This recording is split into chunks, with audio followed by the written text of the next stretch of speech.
الأسئلة كانت في متناول الجميع. لم تكن هناك أسئلة صعبة.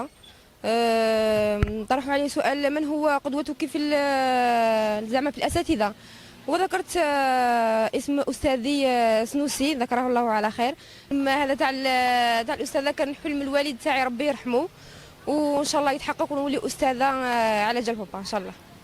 يعني كما هو معروف اليوم هو يعني المسابقة الشفوية كانت يعني في ظروف يعني ما شاء الله، كانت يعني أسئلة في متناول الجميع، وكذلك الذين يعني الأساتذة أصحاب اللجنة كانوا يعني ما شاء الله أساتذة ما شاء الله طيبين. يعني اليوم فوزنا كونكور تاع الأساتذة، وإن شاء الله يكون هناك حظوظ، ونتمنى الحظوظ كاع الجميع في هذه المسابقة، وإن شاء الله ننجحوا كاع. حضرنا اليوم في أجواء كانت مليحة نورمال، كنا شوية ستريسي صح، مي كي شفنا الأساتذة وكيفاش لي كيستيون كامل ساهلين الحمد لله.